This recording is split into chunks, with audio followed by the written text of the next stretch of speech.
that leverage multimodal data, either at training or testing time, to solve very hard computer vision problems that would be either impossible or difficult to address if we relied only on the visual input. So I'm going to organize my talk into 3 parts.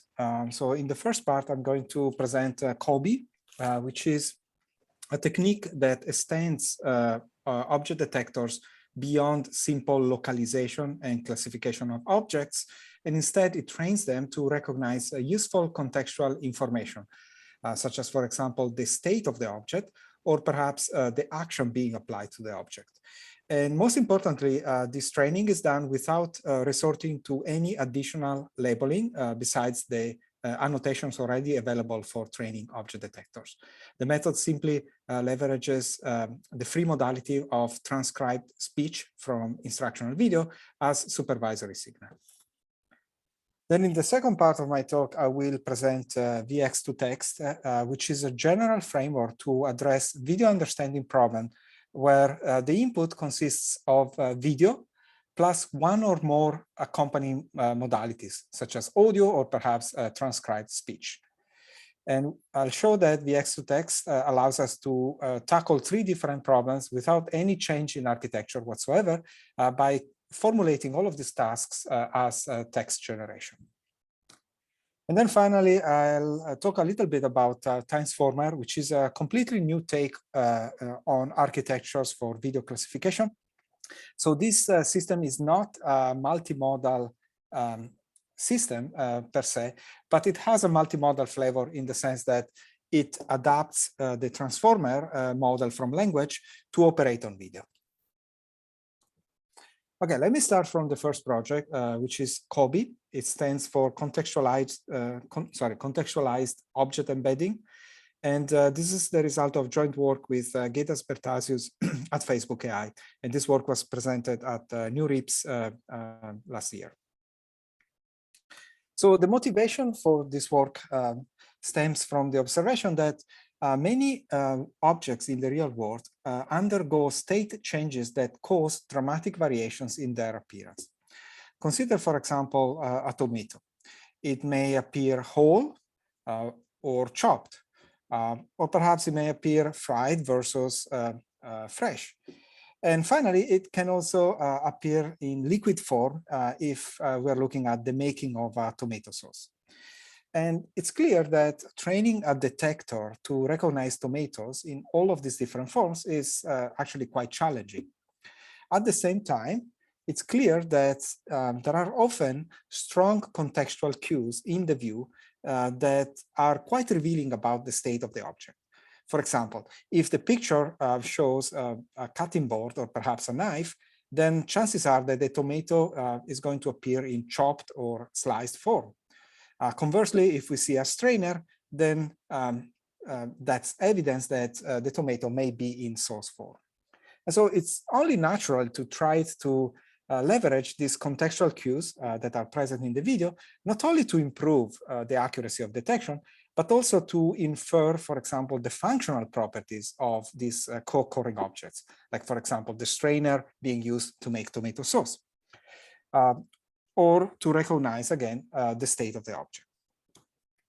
However, the problem is that existing data sets for training object detectors define objects at a very coarse level, typically in the form of, say, a few hundreds noun-centric classes. And this coarse categorization fails to reveal the states that are associated to the different objects and how these states affect the appearance of the objects. So the goal of this project is to go beyond simple localization and coarse classification of objects, and instead to be able to tell what's the object state, tell what's the action applied to the object, and also try to identify also associated functional objects. So, for example, in the case of this frame, we don't simply want to recognize that it's an egg, but we want to recognize that the egg is in raw form, that there is an ongoing action of cracking the shell of the egg, and that the ball is used as a functional object to accomplish this action. So we're not the first to study the states of objects and the transformations of object states. However, to a very large extent, all prior work has attacked this problem using fully supervised approaches, which effectively entailed listing for every single object the states that that object can take, and then proceeding with a very large scale annotation, providing examples for all the objects and the states, for all the states of each individual object.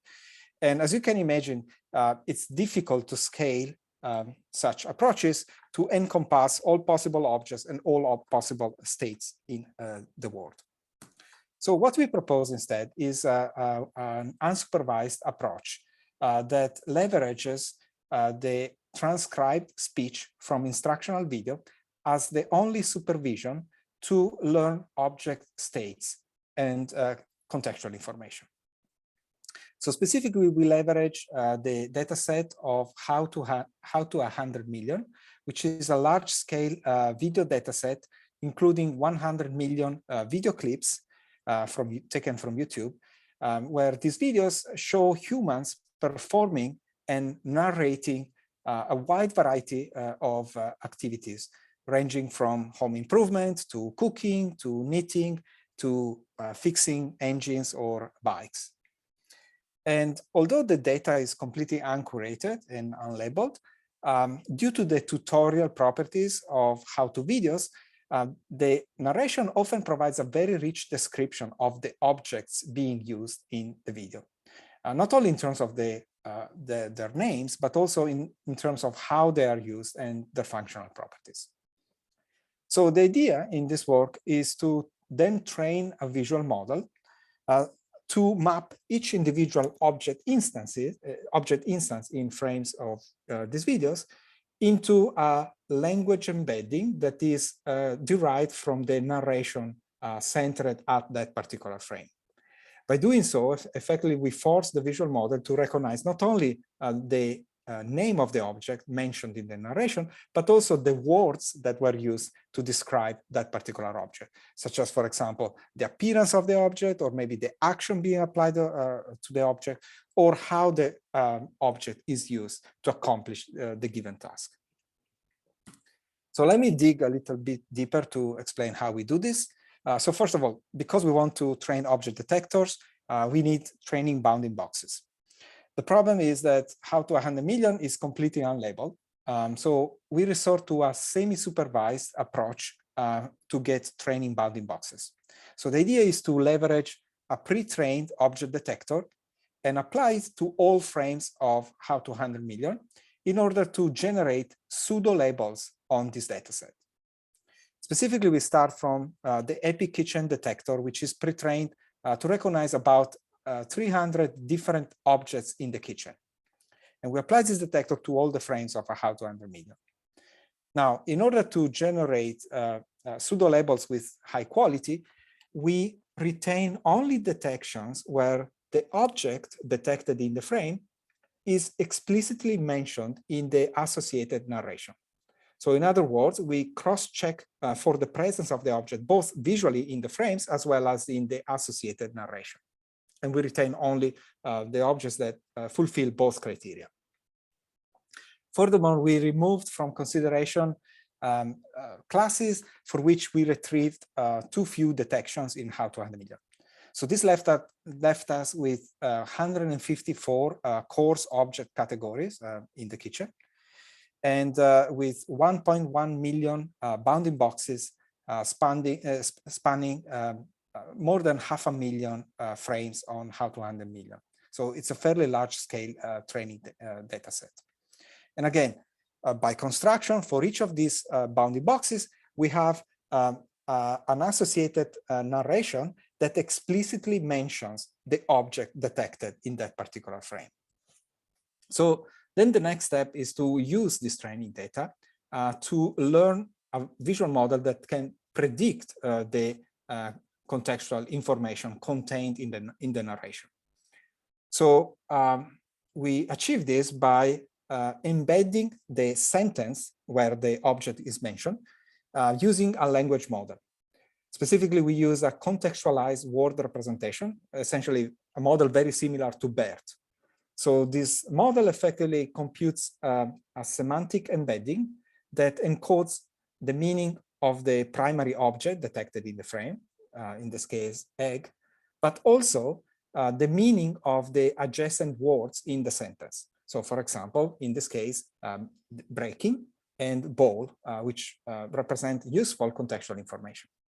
So this resulting language embedding becomes the target to be learned by our visual model. So the objective is to learn a visual model that, given the detected object instance, can predict the language embedding that we have derived from the sentence of the narration.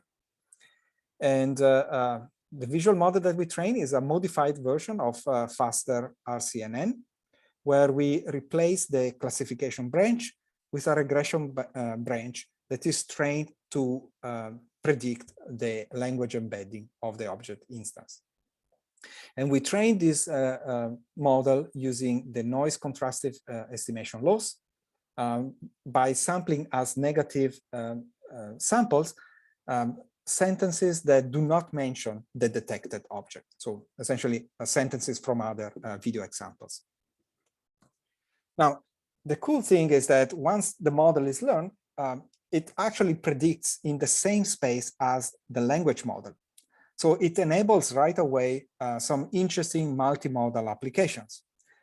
For example, we can use the resulting object embedding to perform object-to-text translation or object-to-text retrieval. So in this case, we start from a frame, an object detected in the frame. We use our model to embed the object instance in the language model, and then we find the pair of object context words that are closest to that particular point in the object instance space. And so in this case, you can see from the left frame that it correctly classifies the object inside the green bounding box as oil, but it also predicts useful contextual information such as salad, olive, vegetables, which are all objects co-occurring in the frame. Also, it's predicting correctly the action of drizzling the oil, which is indeed the ongoing action. We can also reverse the task and use the model to go from text to objects. So in this case, we start from a text query corresponding to a word of object context. We embed this textual query using the language model, and then we find in this space the object instance embedding that is closest to it. And that's what you see here in the slide, where the different columns correspond to object instances retrieved for different object words. And then inside each column, the different rows correspond to different context words used for the query. So for example, in the second column, you see that our model can distinguish among different actions being applied to dough, such as kneading the dough, cutting the dough, and rolling the dough. And note that this is done in a completely unsupervised fashion, just by learning from the narrations of the instructional video. We can also compute visual object analogies by using essentially mathematical operations in the object instance embedding space. So for example, we can take the difference between two object instance embeddings, add that difference to another object instance embedding, and then use that as a visual query to find the closest object instance. So for example, in this case, we take the difference between the embedding of a frame corresponding to pouring milk into a glass and pouring water into a glass. And then we add this difference vector to the embedding of a frame corresponding to coffee cup. And then we issue a visual search using this resulting query. And not surprisingly, the retrieval, the retrieved object instance is a frame corresponding to pouring milk into a coffee cup, which is indeed what we expect in terms of analogy.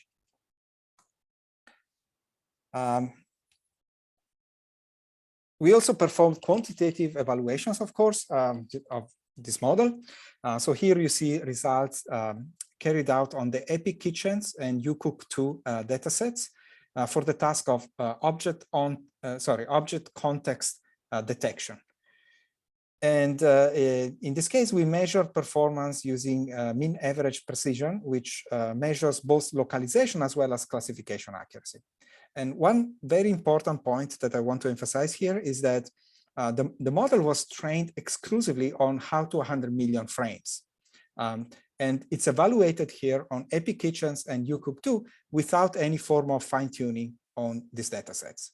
So it's here we are measuring directly the generalization performance of the system. And you can tell from the mean average precision numbers that actually, despite the lack of fine-tuning, our model provides a decent performance on these challenging tasks, despite, again, the big semantic gap separating how to 100 million from these downstream datasets. You can also see that they performs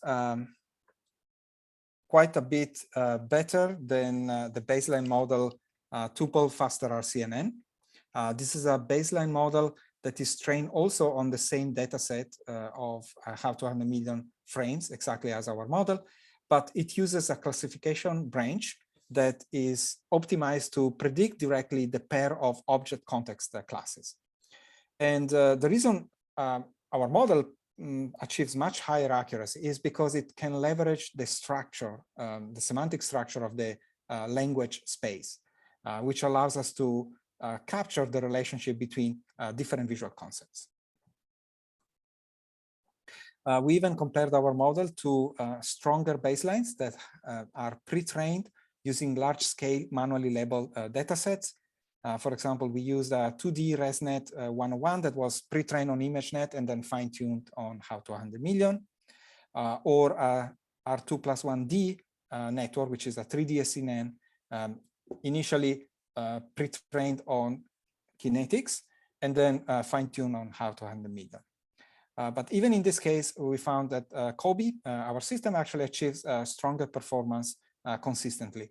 Once again, thanks to the modeling of the problem as a regression to the language space. So I'm going to pause for a second just to check if there are any questions before moving to the next project.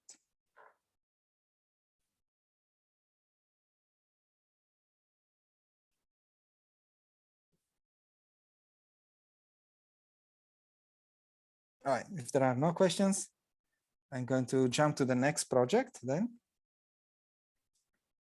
So this is Vx2 Text. And this work was presented this summer at CVPR, and it's the result of an internship done at Facebook AI by Shudong Lin from Columbia University. It also involved several Facebook AI collaborators. And Vx2 Text is a system that we designed to address a video understanding problem where the input consists of video plus one or more accompanying modalities, such as audio or perhaps transcribed speech, and where the objective is to generate free-form text addressing a particular task. So we refer to this problem as translating video plus X into text. And if you think about it, there are actually several instantiations of this problem that have been studied quite a bit recently in the literature. So for example, one form of video plus X to text is video captioning, where the objective is to generate a textual description of what happens in the video, given the video input plus audio or perhaps transcribed speech. Another form of this problem is question answering, where the system must address a question given in textual form and must provide an answer in language form. And finally, we also have audio-visual dialogue, which is sort of a generalization of VQA, where instead of answering a single question, the AI agent must engage in an interactive session of Q&A with the user. And in this case, the system must actually use the history of questions asked in order to be able to answer the next question. So as you can imagine, in order to address well these tasks, the system must learn to effectively combine together the multiple cues that come from the different modalities. And for this reason, most prior work has focused on the design of cross-modal architectures that effectively combine together or fuse together these different signals.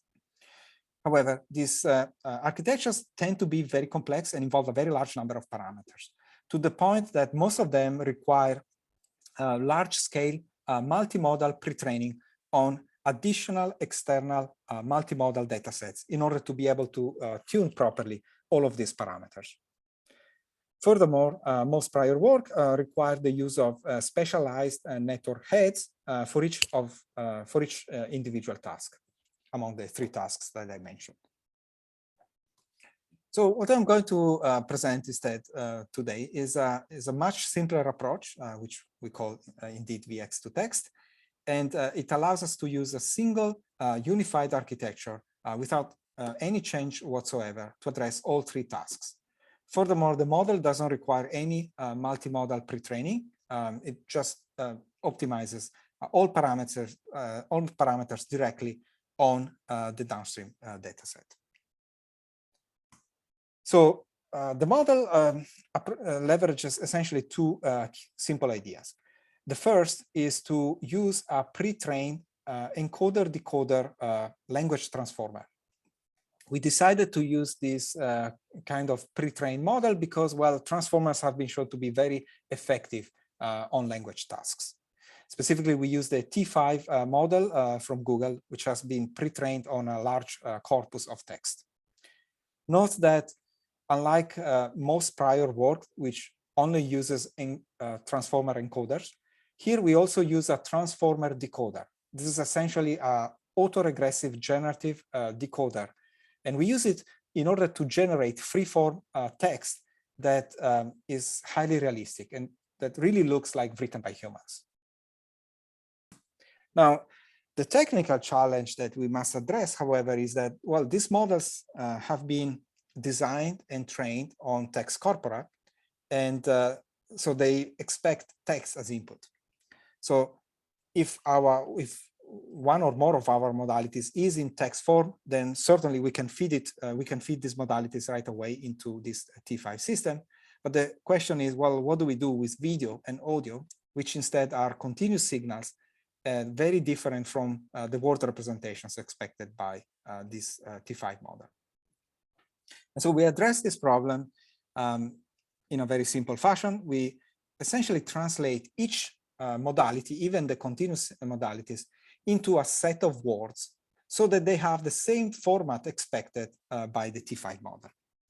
So how do we translate video or audio into a set of words? Well, we use a modality-specific pre-trained classifier, such as, for example, an action classifier or an audio classifier.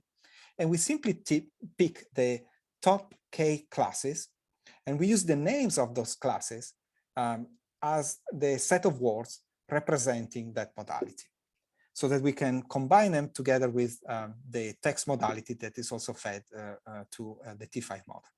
So in the case of video, we use action classifier pre-trained on Kinetics 400.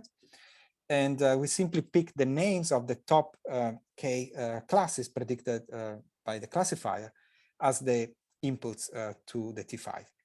Same thing for audio, except that we obviously use an audio classifier that is pre-trained to discriminate among a very large set of sound classes, plus silence as well as speech. And we use a separator to mark the words coming from the different sources so that the T5 model knows for each word which modality generated that word. And so in this context, the encoder in the T5 model, learns essentially to fuse together the different words coming from the different modalities, given different importance also to the different sources. Now, the embeddings computed by the encoder are then passed to the text decoder, which is an autoregressive generative model. It generates as output a sequence of distributions over the dictionary of words.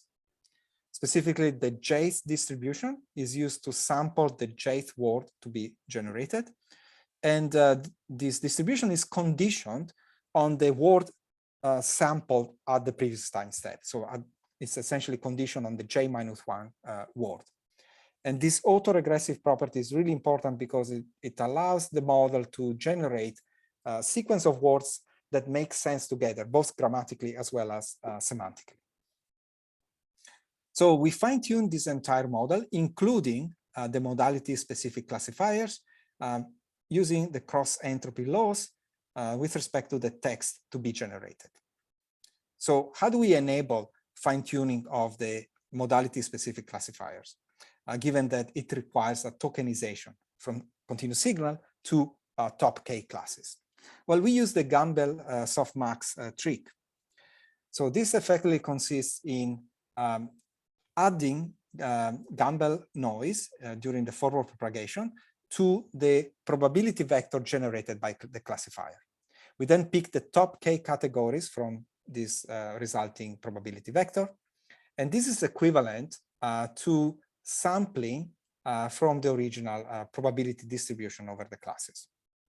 Then during the backward propagation, we use the straight-through estimator to compute the gradient with respect to the posterior probability plus the Gumbel noise. And so this is effectively enables differentiable tokenization that permits the fine-tuning of the modality-specific classifiers. So at test time, when we are given a new multi-modal sample, we simply pump it through the entire nectar, and now we get this sequence of posterior distributions. And we can use this sequence of distributions in two possible ways. Now, if indeed the task requires free-form text generation, we simply sample one word from each distribution at a time, and then we condition the next generation with respect to that particular word being sampled. And we proceed until we reach the end of sentence token. But there are tasks that are actually discriminative and that requires us, for example, to select one answer out of, say, K candidate text answers. That's, for example, often the case in video QA, where you're given, say, 5 possible textual answers, and you need to pick one of them. So in this case, what we do, we actually use the probability distribution coming out of our model to rank all the candidate answers. And then we pick the answer that produces the highest probability. So in this way, we can essentially use a single model to address both generative as well as discriminative tasks. So here are some results achieved by our system. So these are results obtained for audiovisual dialogue on the AVSD dataset. So at the bottom, you see several different plots corresponding to the 7 different metrics used in this benchmark. And then for each plot, you have 5 different colored bars. And these colored bars represent the performance achieved by our system using different subsets of input modalities. The blue bar shows the performance for a text-only baseline. So a baseline that actually uses only the question as well as the history in textual form as input. And you can see that the performance in this case is quite poor because, well, this is a visual benchmark. It cannot be addressed well without actually looking at the video. And in fact, if you look at the orange bar, which represents performance achieved by replacing the history with the video input, you can see that now our model achieves much higher accuracy because it can actually leverage the content extracted from the video. And furthermore, you can see that each modality leads to further boost in performance, which is a clear indication that our model, despite its simplicity, is quite effective at combining together the signals coming from all the different modalities. In fact, we found that our approach achieves much higher accuracy than even designs that were much more complex for multimodal fusion. And it produces the best results by a large margin on AVSD under both settings of using caption as well as not using caption, which are the two primary settings of evaluation. We also have results here for an ablation that shows the importance of differentiable tokenization, which enables the fine-tuning of our entire system. So the magenta bar shows the performance when using differentiable tokenization for end-to-end learning. The red bar instead shows our system when you actually freeze the modality-specific classifiers to the pre-training that was done on the original data sets. And in this case, you can see that the performance is quite a bit lower. And the blue bar instead shows an alternative end-to-end learning scheme that has been proposed in prior work, where the probability vector coming out of each classifier is mapped in the language embedding using a learnable layer. And in this case, this, yes, does enable end-to-end learning, but you can see that it actually achieves much lower performance, even compared to frozen tokenization. Here you see some qualitative results for audiovisual dialogue. And I'm showing these results because they really demonstrate the ability of the system to generate free-form text that looks highly realistic. And it almost looks like written by humans. So for example, when the system is asked, is the person a man? The AI agent answers, no, the person is a woman. When it receives the question, what is she holding? It says she's holding a bag of food. And funnily enough, in the last case, when asked what's on the table next to her, it says, I can't tell what's on the table, which is not exactly the answer you would expect from a system trained on a benchmark like this. But our system provides this kind of answers because it uses a T5 model that has been pre-trained on a large corpus of text written by humans. And so it captures also these prototypical answers that are given by humans in case of an uncertainty. We also have results on the task of video question answering. Unlike the previous task, which required free-form text generation, in video question answering, instead, we are given 5 candidate answers to choose from. So it's a discriminative task.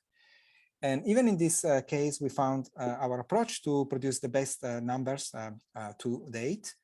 And it outperforms the previous state-of-the-art Hero, even when Hero is pre-trained with 7.6 million additional multimodal samples. Our model, without using any form of multimodal pre-training, achieves actually slightly better numbers. And finally, I'm showing here some qualitative results for the task of video captioning on the TVC dataset that shows once again that the model actually provides fairly rich descriptions of the content of the video with a style that really looks like the style of a person writing text. So for example, for the video clip on the left, the system generates the description, Brennan helps Stark get up from the hospital bed. And you can see from this description that the model accurately recognizes the actions happening in this video, and it can even correctly ground the characters in the video. And it does so by leveraging, of course, the speech, which is transcribed and is provided as an additional modality. And so once again, it can effectively combine the different modalities to achieve this rich text generation. So this concludes the second part that I wanted to present. And again, I'm going to pause briefly to see whether there are any questions. Feel free just to jump in and ask questions. Hello.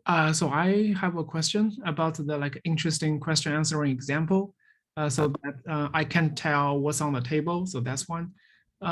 Is that because the video classifier didn't generate meaningful predictions? So why the model can generate something like I can tell what's on the table? Yeah, that's a plausible explanation of the answer. So, I mean, this scene is actually a low lighting condition scene, right? Which is quite challenging even for humans. And so we haven't really diagnosed why in this particular case the system provided this answer. But again, it has to do with the fact that when uncertainty is present, right, humans tend to answer with this kind of like non-committing answers, and so it mimics essentially the behavior of the system of humans in such situations. Okay, so is there a comparison that you just use a T5 model? So if we only use a T5 model to do this question answering, so what will the answer look like? So yeah, I mean, I don't. That's a very good question. So I don't have it in for this particular example, but like earlier, I was showing these plots. So a T5 model would essentially correspond to the blue bar. So quantitatively, it provides much lower performance on this benchmark. Okay, thank you. Hi, I had a question about the first part of your talk. Okay. So did you try your method for like non-instructional videos where you necessarily can't transcribe the audio into a text form? So I should clarify that we used instructional video only for training purposes, right? So to capture these sentences which provides rich descriptions of the objects appearing in the frame. And I mean, we leverage on purpose instructional videos or how-to videos because, well, they have this tutorial property, right? Where, the object is mentioned and in a rich fashion, right? That describes also how that particular object is used and what's the purpose of that object. I would expect that if you train on arbitrary video data sets, like for example, from movies, the model would not be able to capture such rich contextual information because the objects are typically not described in such a detailed fashion. Thanks. All right, let me jump to the third project, and then I'll be happy to take further questions at the very end. So the third project is work that we presented at ICML just a few months ago. And this is joint work with Getas Bertasius and Heng Wang at Facebook AI. And so this work stems from the observation that, as probably you all know, transformer or self-attention based architectures have emerged as the model of choice for pretty much all tasks in NLP. And the key intuition behind the use of transformers in NLP is that, well, the meaning of a word in a sentence can best be represented by comparing that word to all the other words in the sentence. So that's the fundamental operation carried out by self-attention. But the same, in a sense, can be said about video, where we can argue that, well, the meaning of a frame in a video or the action in a frame in a video can best be disambiguated only if we relate that frame to all the other frames in the video clip. So this suggests that the self-attention operation should also be a powerful tool for video understanding. And so because of this intuition and because of the fact that sentences as well as videos are fundamentally sequential, we propose to use self-attention as the only operator for the definition of an architecture for video understanding. And so we aimed at defining a convolution-free architecture for video classification that relies solely on self-attention. And in this objective, we were inspired, of course, by the work done recently at Google in the context of vision transformers, or VIT, which was a system presented for still image classification. So before jumping into our model for video, I'm going to briefly review how VIT works for the case of images. So VIT essentially decomposes the input image into a sequence of non-overlapping patches, and then it projects each patch independently using a learned linear transformation. Then each embedding vector is augmented with a so-called positional encoding information, which captures the position of the patch inside the image, so as to make the representation positionally variant. Then this sequence of embedding vectors is passed to a series of transformer blocks. And these are just transformer blocks from the language domain. And then finally, the classification is done by using a MLP classification head, which takes the final embedding vector from the last layer for the token that corresponds to the CLS token. So this is a special token that is prepended to the entire sequence. So the design is remarkably simple, yet it has been shown to achieve state-of-the-art results on image classification. So inspired by this work, we try to adapt it to the video domain. And in order to achieve this goal, of course, we decompose the video into a sequence of space-time patches. And we extended the encoding to capture not only the space information, but also the instant at which each patch occurs in the video.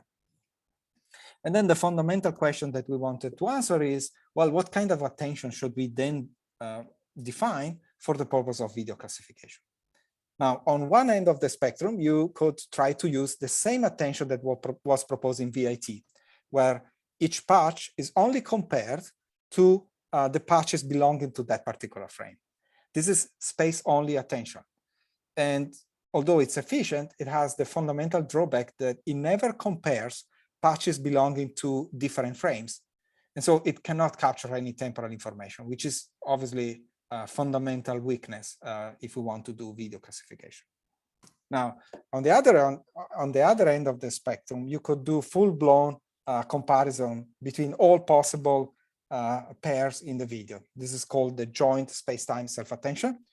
And certainly this captures long-range space and time dependencies in the video, but it has a very high cost, especially if the video is very long. So what we propose instead is a mechanism that still retains the ability to capture long-range temporal information, but at a much reduced cost. And this is the idea of divided space-time attention. And effectively, this strategy consists in applying separately space and time attention.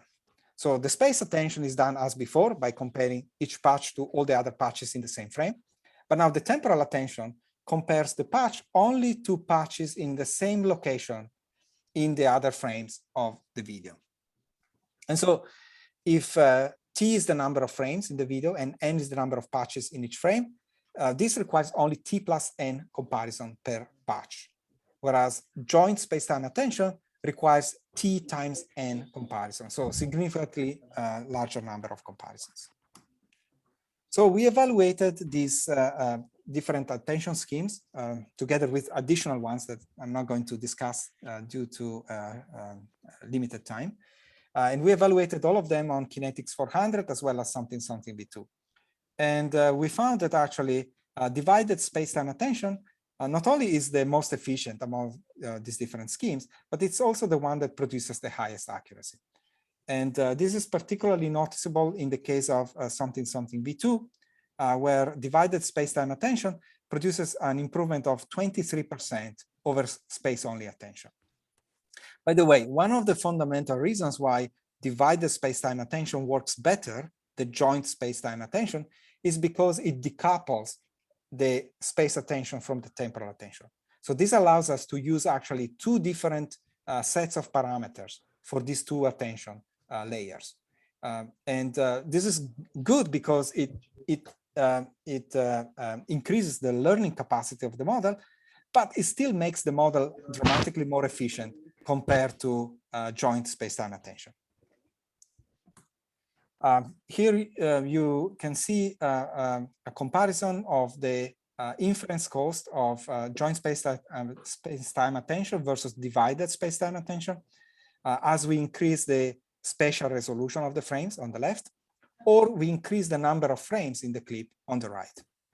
And you can see that joint space-time attention leads to out of memory very quickly, whereas divided space-time attention maintains a lower inference cost and a much lower memory footprint, so as to be able to handle frames having up to 560 pixels in spatial resolution, and having clips containing up to 96 frames.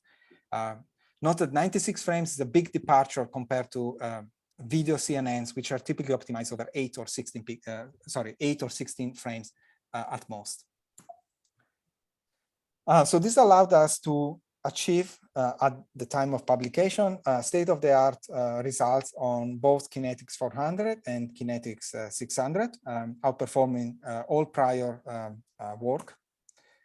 But the result I'm actually most excited about is the classification results that we obtained on how to handle million.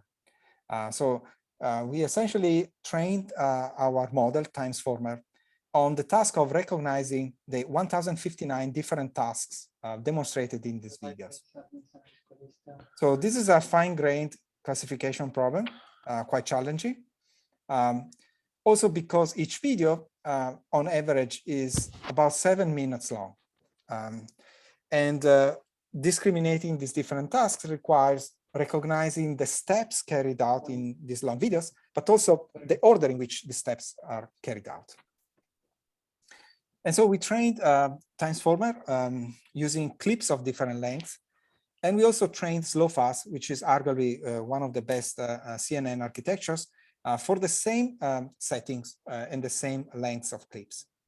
And what you can see from this table are two important observations. The first is that for the same clip length, Timesformer produces significantly accuracy gains. On average, about 8% improvement over slow-fast. The other trend that you can notice here is that the longer the clip, the better Timesformer does. And so this suggests that if we train Timesformer on very long clips of up to 96 frames, spanning 102 seconds each, the model can actually capture these very long-range temporal dependencies that are crucial to perform this fine-grained task classification. I also want to mention that recently, over the last 3-4 months, several other authors have proposed VIT-based video models, and nearly all of these architectures have also actually demonstrated state-of-the-art results, outperforming prior work based on CNNs. So it's pretty clear that these transformer-based models for video are indeed quite effective. I also want to mention that in our original Timesformer work, we found necessary to pre-train the model on ImageNet in order to achieve top results. But in an archive paper that we posted recently, we describe a self-supervised technique that uses a contrastive learning between long and short clips that makes ImageNet pre-training no longer necessary. In fact, just by by doing the training exclusively on Kinetics, we actually achieve now better performance than when pre-training with full supervision on ImageNet.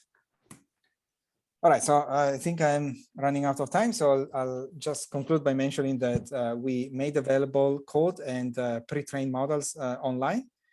And if there is some time, I'm happy to answer questions. If not, I'd be happy to receive your questions via email, and I'll make sure to respond to them.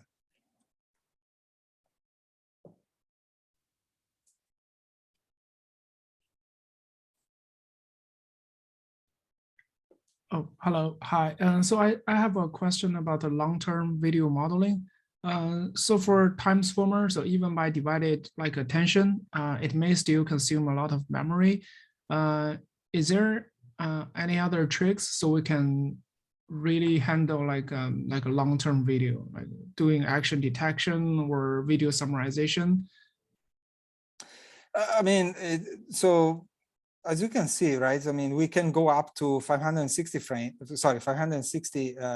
pixels of resolution and 96 frames. That allows us to span actually very long videos, right? So I think one fundamental difference between transformer-based architectures and 3D CNNs is that you actually don't need a high frame rate, right? Because we are now comparing essentially patches at many different locations, right? So we can actually capture dependencies even between frames that are time separated by a very long temporal gap. That's not the case for 3D CNNs, which instead have a very narrow spatial temporal receptive field. And it's so narrow that you actually are forced to use high frame rate. And you can see it even from this comparison, right, where we compare to slow fast, which is not effective actually if you use a low sampling rate.